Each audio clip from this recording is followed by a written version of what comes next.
My brother told me our father left us nothing. When I cleaned out his attic, I found a second will. Hi everyone! Before we get into today's video, I need your help. We've noticed that the channel's reach has been dropping a bit, and one of the best ways you can support us is by subscribing. It's quick, free, and helps us keep bringing you new and interesting stories. Your support means the world to us, and together we can grow this channel. Thank you so much. Now let's get to today's story. I'm writing from a temporary account for obvious reasons, and I've changed some details to protect my anonymity. The funeral was held on a Tuesday in March, on one of those spring days that doesn't quite know if it's warm or cold, so it settles somewhere in between. The church was half full. Our father had been a private man, the kind of man who didn't accumulate close friendships or maintain elaborate social networks. There were his colleagues from the engineering firm, a handful of neighbors, our immediate family, and a surprising number of people I didn't recognize who approached me afterward to say things like, "Your father was a good man," with the kind of vague sincerity that strangers offer at funerals. He was a good man. I'd never questioned that. He'd worked hard. He'd provided. He'd attended my school recitals and my brother James's soccer games. He'd been present in the quiet, dutiful way that men of his generation seemed to know best. He'd loved our mother, and when she died 12 years earlier, something in him had seemed to pause, to wait for the time when he would join her. Now he had. I was 42 years old when our father died. James was 45. We hadn't been close for many years. We'd grown up together in the same house, but we'd grown into very different adults. He'd become a banker, confident and gregarious, living in the city in a house that always seemed to have visitors. I'd become a librarian, quieter, more introspective, living in the same town where we'd grown up, in an apartment above the bookstore I worked in. James took charge of the arrangements, as he always took charge of things. He called me with decisions rather than asking for input. The casket would be this color, not that one. The flowers would be roses, not tulips. The reception would be at the country club where our father had been a member, though I don't think I'd ever seen him actually use his membership. "I'll take care of everything," James said over the phone. "Don't worry about it." This had been the pattern of our relationship for as long as I could remember. James was the responsible one, the one who handled the details, the one who moved through the world with confidence and purpose. I was the observer, the one who read books and thought about things too much, the one who needed looking after. 3 days after the funeral, we met in our father's lawyer's office. The lawyer, a man named Mr. Patterson, elderly and precise, informed us that our father had indeed left a will. Nothing elaborate. He'd specified that his estate be divided equally between his 2 children, with a few specific bequests, his watch to James, his collection of first editions to me, the house and its contents to be disposed of as we saw fit, with the proceeds divided equally, equal division. I'd expected that. It seemed fair, appropriate. But then James had shaken his head, and Mr. Patterson had looked uncomfortable, and everything that came next moved in the wrong direction. "There's something we need to discuss," James had said, "before we finalize anything." He told me that evening, in our father's house, sitting in the living room where we'd spent so many quiet afternoons as children. "The house needs a lot of work," he said. "The roof is failing. The foundation has cracks. The electrical system is dated. There's probably asbestos in the insulation. Getting it appraised, remediated, and ready for sale would eat up most of the estate. It doesn't make financial sense to split it." I'd listened to this, not entirely understanding where he was going. "So I'm going to take the house," he continued. "I'll handle all the repairs and the sale myself. You'll get your share in cash, what's left after the work is done. It's the most practical solution." "What about my specific bequest?" I'd asked. "The books?" "You can go through them before I do the renovations," he said. "Take whatever you want. I'll donate the rest." It had seemed reasonable enough at the time. James was better equipped to handle renovation projects. He had the connections, the knowledge, the resources. I didn't. It had felt like the natural order of things. The cash settlement came 6 months later. $50,000?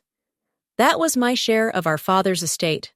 I'd opened the envelope and held the check, and some part of me had wondered if it was enough, but I'd never voiced that question. It wasn't my place to question James. He'd always known more than I did about these things. 12 years passed.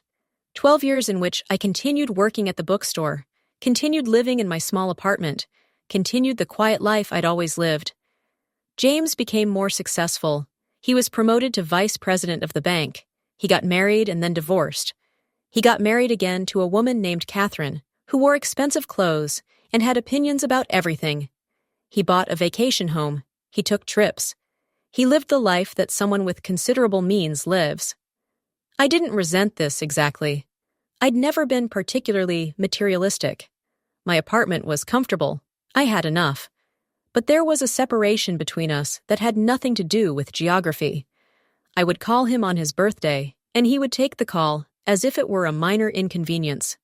We would exchange holiday cards. We would see each other perhaps once or twice a year at family gatherings that had dwindled as our extended family scattered or died. Our father's house sat on the market for 2 years before finally selling. James mentioned this to me in passing. The repairs had been more extensive than anticipated. The sale price was lower than he'd hoped. There wasn't much left after it was done. I'd accepted this. I'd never questioned it. But then James called me one Wednesday evening in November to tell me that Catherine had insisted on renovations to their primary residence, and he wondered if I could help. Just a small loan, just $30,000. Just until January, when a bonus was expected. "I don't have $30,000, I'd said. "You must have something left from the estate settlement." "I spent most of it." There had been a silence on the other end of the line. "On what?" "On living," I'd said quietly. "I lived." He'd never asked again. But something had shifted in that conversation, some tiny fracture in the already thin foundation of our relationship. He'd counted on me to have money. He'd expected it. And when I didn't, it was as if I'd failed him somehow. We barely spoke after that. A few stilted emails, a Christmas card from Catherine, which seemed like an insult. And then our father's house, the one James had taken control of, the one he'd managed, the one he'd sold, had been purchased by a developer who, it turned out, planned to demolish it and build condominiums on the land. I'd gone back one last time to walk through it before the demolition began. The house was empty by then, stripped bare. The furniture was gone. The pictures were gone. Even the light fixtures had been removed. It felt like walking through a skeleton, like visiting a place that had been emptied of everything that made it a home. I'd spent a few hours going through the empty rooms, remembering. My childhood bedroom, where I'd read books under the covers with a flashlight. My parents' bedroom, where my father had died quietly in the night. Not dramatically, not suddenly, just slipping away in his sleep as if life had simply become too much effort to continue. The kitchen, where my mother had made bread, and the smell of yeast and butter had filled the entire house. The attic. I'd almost forgotten about the attic. There was a pull-down ladder in the hallway upstairs. I climbed it carefully, my heart racing for reasons I didn't fully understand. The attic was smaller than I remembered it, and dustier. There were boxes stacked haphazardly, some of them so old that the cardboard was almost disintegrating. There were old suitcases and wooden crates. There was a dressmaker's dummy that had belonged to our grandmother. There was an entire other life up here, stored away, waiting. I was about to climb back down when I noticed a chestnut-colored trunk in the far corner. It wasn't particularly large or ornate, but something about it drew me. I moved toward it carefully, maneuvering around the boxes and the detritus of decades. The trunk was locked, but the key was on top of it, placed there deliberately, as if someone, our father, I realized, had wanted to make sure it could be opened. Had wanted to make sure someone would open it. Inside, the trunk contained a life in miniature. Letters tied with ribbon. Photographs, some of them dating back decades, showing our parents as young people, before James and I were born. before the careful reserve and distance had settled into their marriage like snow. There were documents, neatly filed. There were journals, several of them, our father's handwriting on the spines. And there was a manila envelope, sealed, with writing on the front. Our father's writing. It read, "Second will. Open only in case of dispute." My hands were shaking as I opened it. The will was dated 15 years ago, just 3 years before our father's death. It was witnessed and notarized, all the legal elements present, and it stated, in clear and careful language, that our father's estate was to be divided equally between his 2 children. The house, the savings, the securities, the investments, all of it was to be split 50-50. Equal portions. Not split, but whole. Not contingent on repairs or practicality, or who was best suited to handle it. Equal. I read it several times, each time hoping I would discover that I'd misunderstood, that the words meant something different than what they clearly stated. But there was no ambiguity. The will was explicit. And it was dated after the will that James had presented to me, making it the most recent, the legally binding one. I sat there in the dusty attic for a long time, holding the envelope, trying to understand what it meant. Our father had written a second will, knowing that the first one would be insufficient. He'd left it in the attic, hidden away, waiting. Was he testing us? Was he protecting himself? Had he suspected that James might not be entirely honest about the division of assets? There were letters, too, addressed to me but never sent. I opened them with trembling fingers and read our father's words to me, words he'd written but never had the courage to speak. "Dear Sarah," one of them began, "I'm writing this because I don't know how to say it aloud. Your brother asked me not to divide the estate equally. He said you wouldn't understand the complexities of managing property. He said you'd be better off with liquid assets, and that he could handle the house more efficiently. He meant well, I think. But I've realized that what he's doing is making a decision for you, rather than letting you make your own decisions." The letter continued, explaining his reasoning for writing the second will. He'd wanted to ensure that I had the same opportunities, the same choices, the same say in my own future that James had. He'd realized too late that the first will had left room for interpretation, had left things open to James's interpretation. "I don't trust him," the letter said. "Not the way a father should be able to trust his son. But I can't prove anything, so I'm leaving this as insurance. If anything should happen, if there's ever a dispute, this will protect you. I'm sorry I'm leaving this responsibility to you. I'm sorry I wasn't brave enough to address it while I was alive." I wept reading that. I wept for my father, who had doubted his own son, who had felt the need to hide a backup plan. I wept for myself, for all the years I'd lived thinking my father had left me so little. I wept for the loss, not of money, but of truth. I left the attic with the envelope, the letters, and the journals. I didn't take anything else. I didn't need to. I drove to James's house, the one he'd bought with the proceeds from our father's estate. It was a beautiful house in a wealthy neighborhood, all clean lines and expensive landscaping. Catherine's car was in the driveway, a Range Rover, gleaming and new. I parked behind it and sat for a moment, trying to decide what I was about to do. He answered the door in his Saturday casual wear polo shirt that probably cost more than my weekly groceries, designer jeans, leather loafers without socks. For just a moment, he looked like the brother I'd known, the responsible older brother who'd always taken charge. Then his face changed as he saw me, saw something in my expression. "Sarah," he said, "what's wrong? Is something—" I pushed past him into the foyer without responding. The house was as immaculate and soulless as I'd expected.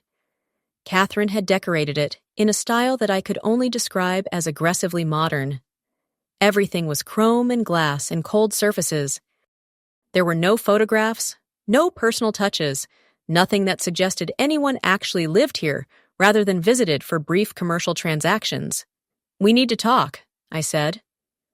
James closed the door. His face was already shifting, already calculating.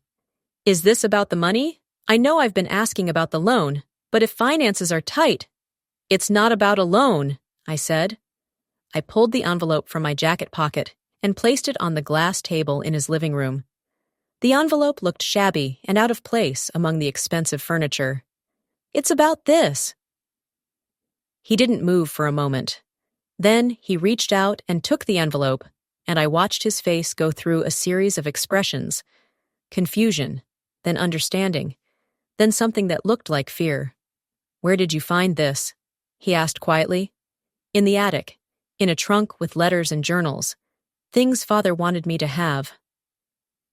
James opened the envelope and read the will.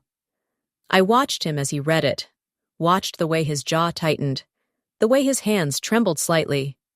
When he'd finished, he set it down very carefully on the glass table, as if it might detonate if he wasn't gentle enough. "This doesn't change anything," he said. "It changes everything," I replied.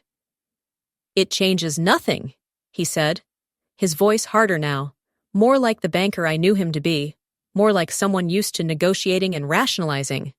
"The estate has already been settled. The house has already been sold. The money is gone."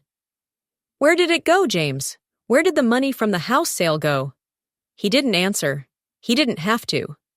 I already knew. It had gone into renovations and investments and the lifestyle he'd been constructing. It had gone into the marriage to Catherine and the vacation home and the comfortable life he'd built on the foundation of a lie. "I needed it more than you did," he said finally. "I still do. I have responsibilities. I have a wife. You have a choice," I interrupted. "You could have asked me. You could have been honest. You could have told me that Father had written a second will. Instead, you took it." "Father was confused when he wrote that," James said. "He was aging. His mind was going. That first will was the real one. That was what he intended. Then why did he leave this in a trunk? Why did he write letters explaining his reasoning? Why did he lock it up in the attic if he didn't want me to find it?" James stood up. "I don't have time for this," he said. "Whatever you're planning to do with that document, I'd suggest you think very carefully about it. Do you really want to take your own brother to court? Do you really want to explain to people that you're contesting a will 12 years after the fact because you found a piece of paper in an attic? That's not going to end well for you, Sarah. You'll be seen as bitter, as greedy, as someone trying to rewrite history. Is that really what you want?" There it was. The threat, delivered not as violence, but as reason. The suggestion that telling the truth would somehow make me the villain in the story. "What I want," I said quietly, "is to not feel like a fool. What I want is to stop blaming myself for not being smart enough, not being capable enough, not being worth as much as you. What I want is for you to admit that you lied to me." "I didn't lie," James said. "I made a practical decision about an estate that would have been decimated by probate costs and renovation expenses. I protected the family legacy. I protected the assets. Is that a crime?" "Yes," I said. "It's called fraud." He looked at me then, and for just a moment, I saw something in his eyes that looked like pity. Pity for me, for my naivety, for my inability to understand that the world operated on a different set of rules than the ones I'd believed in. Pity for my weakness, my unwillingness to compromise my integrity the way he had. "Do what you think you need to do," he said. "But remember that you're the one who's going to live with the consequences, not me. You'll be the one marked as the person who turned on her family. You'll be the bitter sister who sued her brother over an inheritance. Is that the reputation you want?" I went home without responding. I sat in my apartment and looked at the will and the letters and tried to decide what the right thing to do was. Because that was the real question, wasn't it? Not whether I had a legal right to pursue this, but whether I should. Whether recovering what was mine was worth the cost of becoming the villain in my family's story. Whether justice was worth the isolation that would inevitably follow. I called a lawyer, an old friend named Margaret, who specialized in estate law. "You could win this," she told me after reviewing the will. "The documentation is clear. The timing is clear. Your brother committed fraud. You could recover your portion of the estate, probably with interest and penalties." "What's the cost?" I asked. Financially? Maybe 15 to 20,000, depending on how much your brother fights it. And otherwise? Margaret was quiet for a moment. You'll destroy your relationship with your brother. Permanently. You'll spend months, probably years, in legal proceedings. You'll have to testify about your family's private matters in front of strangers. You'll have to prove that your brother is a liar and a thief. And when it's over, even if you win, you'll have won something that costs you more than it's worth. I didn't make a decision immediately. For 3 weeks, I carried the will in my purse like a stone. I looked at it periodically, as if it might somehow change, might somehow reveal a different interpretation that would make everything okay. But it didn't change. The words remained the same. The truth remained the same. I thought about my father in that attic, writing letters that he never sent, hiding a will that he hoped he'd never need. I thought about what he'd been trying to tell me. I thought about all the ways that he'd tried to protect me, even in death. I thought about James, and about how at some point he'd made a choice. He'd decided that what he wanted mattered more than what was honest. He'd decided that I wouldn't notice, or that if I did, I wouldn't fight back. He decided to take something that wasn't his to take. And then I made my own choice. I called Margaret and told her to begin the lawsuit. The process was exactly as unpleasant as Margaret had warned me it would be. James fought it hard, hiring expensive lawyers who questioned my documentation, suggested that the will was a forgery, proposed that our father had been mentally incompetent when he wrote it. It was vicious and personal, and designed to make me question my own conviction. But the truth was difficult to argue against. The will was notarized. Our father's handwriting was verified by experts.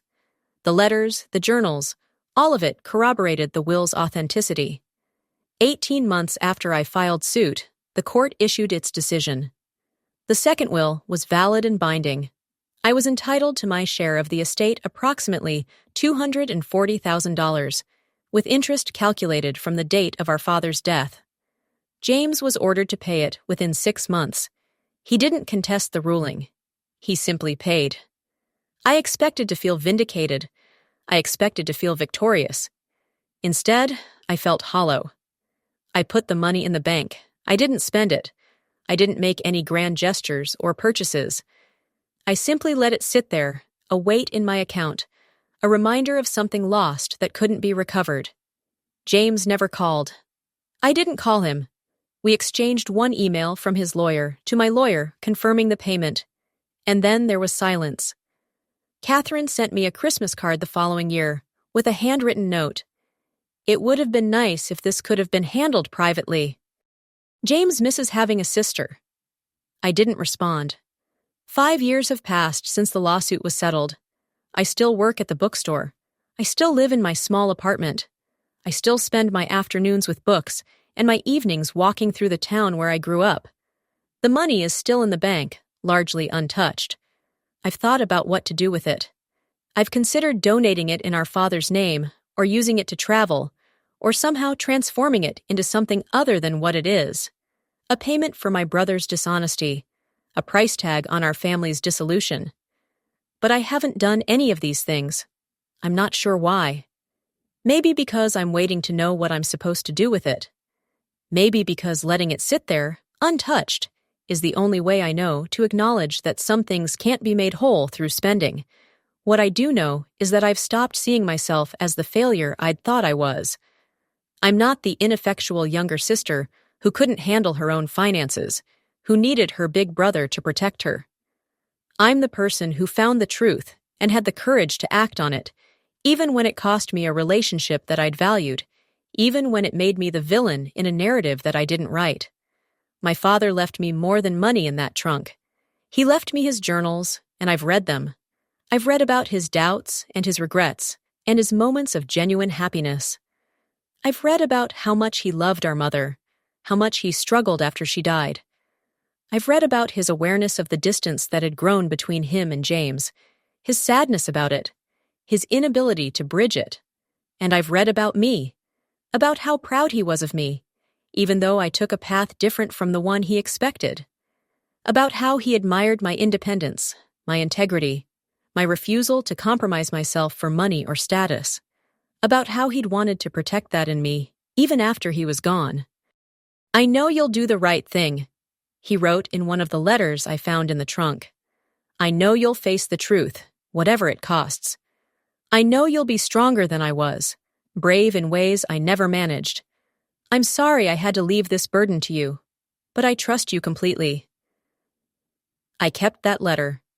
I read it sometimes, and it reminds me that my father saw me, really saw me, in a way that James never had. He understood that what I needed wasn't protection or management. What I needed was the truth, and the freedom to decide what to do with it. The house where we grew up is now a set of condominiums. I drove by once after they were completed. They look pleasant enough, modern, efficient, without any trace of the home that used to stand there. My childhood is gone, entombed under new construction. But in my apartment, in a desk drawer, I keep the letters my father wrote to me. I keep the will that he hid. I keep the journals that explain the man he was, the doubts he had, the love he carried. I keep the truth that I found in an attic. That's my inheritance. Not money, though the money came with it. Not property, though the right to property came with it. But the knowledge that sometimes doing the right thing means losing things that matter. It means becoming the villain in someone else's story so that you can be the hero of your own. It means being willing to face the truth about people you love, even when that truth is painful. My brother and I don't speak. Catherine still sends Christmas cards, always with something kind written inside, always suggesting that reconciliation is possible. It isn't. Some things, once broken, can't be repaired. Some betrayals run too deep. But I don't regret what I did. I don't regret opening that trunk, or reading that will, or pursuing the lawsuit. I regret that my brother chose dishonesty over integrity, but I don't regret choosing the opposite. The truth was hidden in an attic, covered in dust, waiting. My father left it for me, knowing that one day I would need it. And when I found it, I had the choice to keep it secret or to speak it aloud. I spoke it. And in speaking it, I became free.